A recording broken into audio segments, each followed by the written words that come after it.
ആകാശവാണി.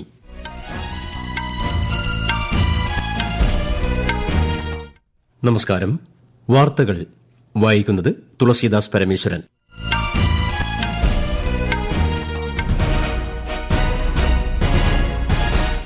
പ്രധാന വാർത്തകൾ.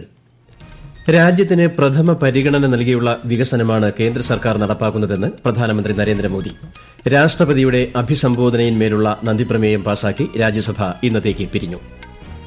അനധികൃത കുടിയേറ്റക്കാരെന്ന് ചൂണ്ടിക്കാട്ടി ഇന്ത്യക്കാരെ തിരികെ അയക്കുന്നത് ആദ്യമായല്ലെന്ന് വിദേശകാര്യമന്ത്രി എസ് ജയശങ്കർ. കുടിയേറ്റക്കാരെ മടക്കി അയക്കുന്നത് രാജ്യാന്തര ബന്ധത്തിൽ പൊതുവെ അംഗീകരിക്കപ്പെട്ട കാര്യമെന്നും കേന്ദ്രമന്ത്രി. 2025-26 സാമ്പത്തിക വർഷത്തേക്കുള്ള കേരള ബജറ്റ് ധനമന്ത്രി കെ എൻ ബാലഗോപാൽ നാളെ നിയമസഭയിൽ അവതരിപ്പിക്കും. 38ാമത് ദേശീയ ഗെയിംസിൽ മേധാവിത്വം തുടർന്ന് കർണാടക. കേരളം 9ാം സ്ഥാനത്ത്. നാഗ്പൂർ ഏകദിനത്തിൽ ഇംഗ്ലണ്ടിനെതിരെ ഇന്ത്യയ്ക്ക് 249 റൺസ് വിജയലക്ഷ്യം. വാർത്തകൾ വിശദമായി. രാജ്യത്തിന് പ്രഥമ പരിഗണന നൽകിയുള്ള വികസനമാണ് കേന്ദ്ര സർക്കാർ നടപ്പാക്കുന്നതെന്ന് പ്രധാനമന്ത്രി നരേന്ദ്രമോദി. രാഷ്ട്രപതി ദ്രൌപദി മുർമുവിന്റെ അഭിസംബോധനയിന്മേലുള്ള നന്ദിപ്രമേയ ചർച്ചയ്ക്ക് രാജ്യസഭയിൽ മറുപടി പറയുകയായിരുന്നു പ്രധാനമന്ത്രി. വനിതകൾക്ക് കൂടുതൽ അവസരങ്ങൾ നൽകുകയും നയപരമായ തീരുമാനങ്ങളുടെ ഭാഗമാക്കുകയും ചെയ്യുന്നത് രാജ്യപുരോഗതിക്ക് ആക്കം കൂട്ടുമെന്നും ശ്രീ മോദി അഭിപ്രായപ്പെട്ടു. भारत की विकास यात्रा में नारी शक्ति के योगदान को कोई नकार नहीं सकता. उनको अगर अवसर मिले और वो नीति निर्धारण का हिस्सा बने तो देश की प्रगति में और गति आ सकती है. ये नया सदन का पहला निर्णय था, नारी शक्ति वंदन. വികസിത ഭാരതം എന്ന ലക്ഷ്യം കൈവരിക്കുന്നതിൽ രാജ്യത്തെ യുവജനങ്ങൾക്ക് വലിയ പങ്ക് വഹിക്കാനാകുമെന്നും പ്രധാനമന്ത്രി പറഞ്ഞു. രാഷ്ട്രപതിയുടെ അഭിസംബോധനയിന്മേലുള്ള നന്ദിപ്രമേയം പാസാക്കി രാജ്യസഭ ഇന്നത്തേക്ക് പിരിഞ്ഞു. ലോക്സഭ ചൊവ്വാഴ്ച പ്രമേയം അംഗീകരിച്ചിരുന്നു. കർഷക ക്ഷേമം, തൊഴിലില്ലായ്മ ഉൾപ്പെടെയുള്ള വിഷയങ്ങളും ഇന്ന് പ്രതിപക്ഷം രാജ്യസഭയിൽ ഉന്നയിച്ചിരുന്നു. കർഷകർ, പട്ടികജാതി, പട്ടികവർഗ്ഗം എന്നിവരുടെ ക്ഷേമത്തിന് നിരവധി നടപടികൾ സർക്കാർ സ്വീകരിച്ചതായി ബിജെപി എംപി ദേവേന്ദ്ര പ്രതാപ് സിംഗ് പറഞ്ഞു. പാവപ്പെട്ടവർ, സ്ത്രീകൾ എന്നിവരുടെ ക്ഷേമത്തിനും സർക്കാർ ഏറെ പ്രാധാന്യം നൽകുന്നതായി ജനതാദൾ സെക്കുലർ നേതാവ് എച്ച്.ഡി. ദേവഗൌഡ പറഞ്ഞു. അതേസമയം കോവിഡിന് ശേഷം നിർമ്മാണ മേഖലയിൽ തൊഴിൽ ക്ഷാമം നിലനിൽക്കുന്നതായി കോൺഗ്രസിലെ രാജീവ് ശുക്ല ആരോപിച്ചു. അനധികൃത കുടിയേറ്റക്കാരെന്ന് ചൂണ്ടിക്കാട്ടി ഇന്ത്യൻ പൌരന്മാരെ അമേരിക്കയിൽ നിന്നും മടക്കി അയച്ച വിഷയത്തിൽ വിദേശകാര്യമന്ത്രി എസ് ജയശങ്കർ പാർലമെന്റിന്റെ ഇരുസഭകളിലും പ്രസ്താവന നടത്തി. അനധികൃത കുടിയേറ്റക്കാരെന്ന് ചൂണ്ടിക്കാട്ടി ഇന്ത്യക്കാരെ തിരികെ അയക്കുന്നത് ആദ്യമായല്ലെന്ന് അദ്ദേഹം പറഞ്ഞു. യുഎസ്എയിൽ നിന്ന് 2009 734 പേരെയും 2024 1368 പേരെയും ഈ വർഷം 104 പേരെയും ഇന്ത്യയിലേക്ക് മടക്കി അയച്ചിട്ടുണ്ടെന്നും അദ്ദേഹം രാജ്യസഭയിൽ പറഞ്ഞു. The process of deportation is not a new one and has been ongoing for several years. Deportations by the US are organized and executed by the Immigration and Customs Enforcement (ICE) authorities. The standard operating procedure for deportation by aircraft used by ICE, that is effective from 2012, provides for the use of restraints. However, that women and children are not restrained. തിരിച്ചയക്കുന്നവരോട് മോശമായി പെരുമാറില്ലെന്ന് ഉറപ്പാക്കാൻ US അധികൃതരുമായി ബന്ധപ്പെട്ടിട്ടുണ്ടെന്നും Shri S Jaishankar വ്യക്തമാക്കി. ഇന്ത്യക്കാരെ America മടക്കി അയച്ച രീതി അംഗീകരിക്കാനാവില്ലെന്ന് പ്രതിപക്ഷ പാർട്ടികൾ പറഞ്ഞു. വിഷയത്തിൽ പാർലമെന്റിന്റെ ഇരുസഭകളിലും പ്രതിപക്ഷം ശക്തമായി പ്രതിഷേധിച്ചു. വിദേശകാര്യമന്ത്രിയുടെ പ്രസ്താവനയ്ക്കിടയിലും പ്രതിപക്ഷ ബഹളം തുടർന്നു. പലതവണ നിർത്തിവച്ച ലോക്സഭ ഇന്നത്തേക്ക് പിരിഞ്ഞു.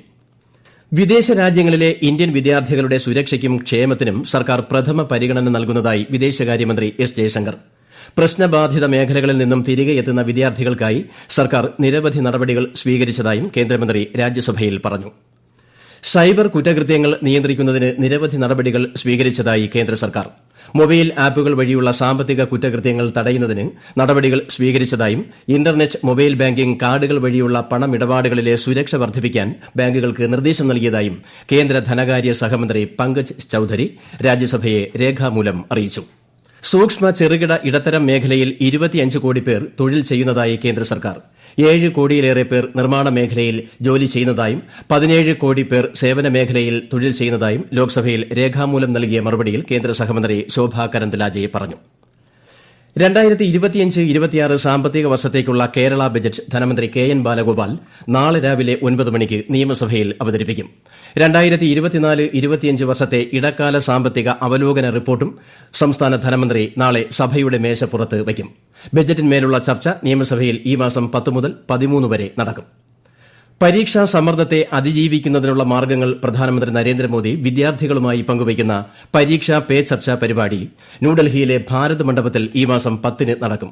പുതുക്കിയ ഘടനയിൽ 8 ഭാഗങ്ങളായാണ് പരിപാടി സംഘടിപ്പിക്കുന്നത്. സമൂഹത്തിന്റെ വിവിധ മേഖലകളിൽ നിന്നുള്ള പ്രശസ്ത വ്യക്തികൾ വിദ്യാർത്ഥികളുമായി സംവദിക്കും. ഈ വാർത്തകൾ ആകാശവാണിയിൽ നിന്ന്. ആകാശവാണി വാർത്തകളും വാർത്താ അധിഷ്ഠിത പരിപാടികളും all India radio news Thiruvananthapuram YouTube ചാനലിലും @all India radio news Thiruvananthapuram Facebook പേജിലും AIR ന്യൂസ് _ തിരുവനന്തപുരം ഇൻസ്റ്റഗ്രാം അക്കൌണ്ടിലും @AIR ന്യൂസ് _ TVM X ഹാൻഡിലും ലഭ്യമാണ്. 38ാമത് ദേശീയ ഗെയിംസിൽ 30 സ്വർണവുമായി മുന്നേറ്റം തുടർന്ന് കർണാടക. സർവീസസ് 2ാമതും മധ്യപ്രദേശ് 3ാം സ്ഥാനത്തുമാണ്. 9 സ്വർണം ഉൾപ്പെടെ 24 മെഡലുകളുമായി കേരളം 9ാം സ്ഥാനത്താണ്. നാളെ നടക്കുന്ന ഫുട്ബോൾ ഫൈനൽ മത്സരത്തിൽ കേരള ടീം ഉത്തരാഖണ്ഡിനെ നേരിടും. ഗെയിംസിലെ അത്ലറ്റിക്സ് മത്സരങ്ങൾക്ക് മറ്റന്നാൾ തുടക്കമാകും. നാഗ്പൂർ ഏകദിനത്തിൽ ഇംഗ്ലണ്ടിനെതിരെ ഇന്ത്യയ്ക്ക് 249 റൺസ് വിജയലക്ഷ്യം. ടോസ് നേടി ബാറ്റിംഗ് തിരഞ്ഞെടുത്ത ഇംഗ്ലണ്ട് 47.4 ഓവറിൽ 248 റൺസിന് പുറത്തായി. മറുപടി ബാറ്റിംഗിൽ ഒടുവിൽ റിപ്പോർട്ട് കിട്ടുമ്പോൾ ഇന്ത്യ 23.1 ഓവറിൽ 3 വിക്കറ്റ് നഷ്ടത്തിൽ 155 റൺസ് എടുത്തിട്ടുണ്ട്. ISL ഫുട്ബോളിൽ ഗോവ FC ഒഡീഷ FC പോരാട്ടം. ഗോവയിലെ ജവഹർലാൽ നെഹ്റു സ്റ്റേഡിയത്തിലാണ് മത്സരം. മധ്യപ്രദേശിലെ ശിവപുരിയിൽ വ്യോമസേനയുടെ യുദ്ധവിമാനം തകർന്നു വീണു. വിമാനത്തിലുണ്ടായിരുന്ന 2 പൈലറ്റുമാരും സുരക്ഷിതരാണ്. സംഭവത്തിൽ ഇന്ത്യൻ വ്യോമസേന അന്വേഷണം ആരംഭിച്ചു. കൊച്ചി കലൂർ സ്റ്റേഡിയത്തിന് സമീപമുള്ള സ്വകാര്യ കഫേയിൽ ഇന്ന് വൈകുന്നേരം സ്റ്റീമർ പൊട്ടിത്തെറിച്ചുണ്ടായ അപകടത്തിൽ ഒരാൾ മരിച്ചു. പരിക്കേറ്റ 3 പേരെ ആശുപത്രിയിൽ പ്രവേശിപ്പിച്ചു. ഡൽഹി നിയമസഭാ തെരഞ്ഞെടുപ്പിന്റെ വോട്ടെണ്ണൽ മറ്റന്നാൾ 11 ജില്ലകളിലെ 19 കേന്ദ്രങ്ങളിൽ നടക്കും. 70 സീറ്റുകളിലേക്ക് 699 സ്ഥാനാർത്ഥികളാണ് ജനവിധി തേടിയത്. ഇന്നലെ നടന്ന വോട്ടെടുപ്പിൽ 60.4% പോളിംഗ്. തമിഴ്നാട്ടിലെ ഈറോഡ് ഈസ്റ്റ് നിയമസഭാ മണ്ഡലത്തിലേക്കും ഉത്തർപ്രദേശിലെ മിൽക്കിപൂർ മണ്ഡലത്തിലേക്കുമുള്ള ഉപതിരഞ്ഞെടുപ്പുകളും ഇന്നലെ നടന്നു. പ്രധാനമന്ത്രി നരേന്ദ്രമോദിയുടെ നേതൃത്വത്തിൽ കീഴിൽ വടക്ക് കിഴക്കൻ സംസ്ഥാനങ്ങൾ വികസന പാതയിലെത്തിയതായി കേന്ദ്ര ആഭ്യന്തരമന്ത്രി അമിത്ഷാ. ത്രിപുരയിലെ 2806 യുവജനങ്ങൾക്ക് ഓൺലൈനായി നിയമന ഉത്തരവുകൾ വിതരണം ചെയ്യുകയായിരുന്നു അദ്ദേഹം. രാജ്യത്തെ യുവാക്കൾ സമൂഹത്തിൽ നിർണായക മാറ്റങ്ങൾ കൊണ്ടുവരുന്നതായി ഗോത്രകാര്യ സഹമന്ത്രി ദുർഗാദാസ് ഉയിക്കെ. സാമൂഹിക ഐക്യം വർദ്ധിപ്പിക്കുവാനും രാജ്യത്തെ സ്വയം പര്യാപ്തമാക്കുവാനും അദ്ദേഹം യുവാക്കളോട് ആഹ്വാനം ചെയ്തു. പ്രയാഗ്രാജിൽ മഹാകുംഭമേളയുടെ ഭാഗമായി സംഘടിപ്പിച്ച ജൻജാതീയ യുവകുംഭിൽ സംസാരിക്കുകയായിരുന്നു അദ്ദേഹം. ഗോത്രവർഗ്ഗക്കാരായ 8000-ലധികം യുവാക്കളാണ് യുവസംഗമത്തിൽ പങ്കെടുക്കുന്നത്. ചൈനയിൽ നിന്നും ഹോങ്കോങ്ങിൽ നിന്നും വരുന്ന പാഴ്സലുകൾ താൽക്കാലികമായി നിർത്തിവയ്ക്കുവാനുള്ള തീരുമാനത്തിൽ നിന്ന് US പോസ്റ്റ് സർവീസ് പിന്മാറി. വ്യാപാര രംഗത്ത് ഗുരുതരമായ പ്രത്യാഘാതത്തിന് തീരുമാനം വഴിവെക്കും എന്ന ആശങ്കയെ തുടർന്നാണ് പിന്മാറ്റം. ചൈനയ്ക്കെതിരെ US പ്രസിഡന്റ് ഡൊണാൾഡ് ട്രംപ് ചുമത്തിയ അധിക തീരുവയുടെ തുടർച്ചയായാണ് പാക്കേജുകൾ താൽക്കാലികമായി നിർത്തിവയ്ക്കാൻ തീരുമാനിച്ചത്. സ്ത്രീകളുടെ കായിക ഇനങ്ങളിൽ മത്സരിക്കുന്നതിൽ നിന്ന് ട്രാൻസ്ജെൻഡർ വനിതകളെ ഒഴിവാക്കുന്ന ഉത്തരവിൽ ഒപ്പുവെച്ച് US പ്രസിഡന്റ് ഡൊണാൾഡ് ട്രംപ്. ഉത്തരവനുസരിക്കാൻ വിസമ്മതിക്കുന്ന സ്കൂളുകൾക്കുള്ള ഫെഡറൽ ഫണ്ട് പിൻവലിക്കും. അന്താരാഷ്ട്ര തലത്തിൽ സമാനമായ മാറ്റങ്ങൾ കൊണ്ടുവരാൻ അന്താരാഷ്ട്ര ഒളിമ്പിക് സമിതിയിൽ പ്രേരണ ചെലുത്തണമെന്നും ഉത്തരവിൽ നിർദ്ദേശിക്കുന്നു. അധികാരമേറ്റ ശേഷം ട്രംപ് ഭരണകൂടം സ്വീകരിച്ച വിവിധ നടപടികൾക്കെതിരെ വിവിധ അമേരിക്കൻ നഗരങ്ങളിൽ പ്രതിഷേധം. അനധികൃത കുടിയേറ്റം, ട്രാൻസ്ജെൻഡർ അവകാശങ്ങൾ, ഗാസ നിലപാട് എന്നിവയിൽ പുനഃപരിശോധന ആവശ്യപ്പെട്ടാണ് ഫിലാഡൽഫിയ, കാലിഫോർണിയ, മിഷിഗൺ, ടെക്സാസ് എന്നിവിടങ്ങളിൽ ആയിരക്കണക്കിന് പേർ പ്രതിഷേധവുമായി അണിനിരന്നത്. നൈജീരിയയിലെ കൌര നമോദ ജില്ലയിൽ സ്കൂളിലുണ്ടായ തീപിടുത്തത്തിൽ 17 കുട്ടികൾ മരിച്ചു. 20ഓളം കുട്ടികൾക്ക് പരിക്കേറ്റു. സമീപ പ്രദേശത്തെ തീപിടുത്തം സ്കൂളിലേക്കും പടരുകയായിരുന്നുവെന്നാണ് റിപ്പോർട്ട്. അപകട സമയം 100ഓളം കുട്ടികൾ സ്കൂളിലുണ്ടായിരുന്നതായി അധികൃതർ അറിയിച്ചു. അടിസ്ഥാന ബാങ്കിംഗ് നിരക്കുകൾ സംബന്ധിച്ച തീരുമാനങ്ങൾ RBI ഗവർണർ സഞ്ജയ് മൽഹോത്ര നാളെ പ്രഖ്യാപിക്കും.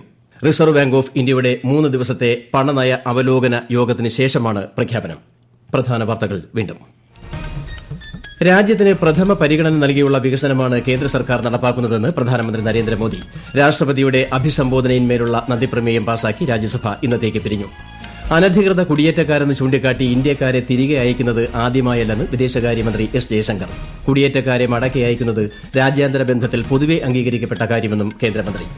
2025-26 സാമ്പത്തിക വർഷത്തേക്കുള്ള കേരള ബജറ്റ് ധനമന്ത്രി KN ബാലഗോപാൽ നാളെ നിയമസഭയിൽ അവതരിപ്പിക്കും.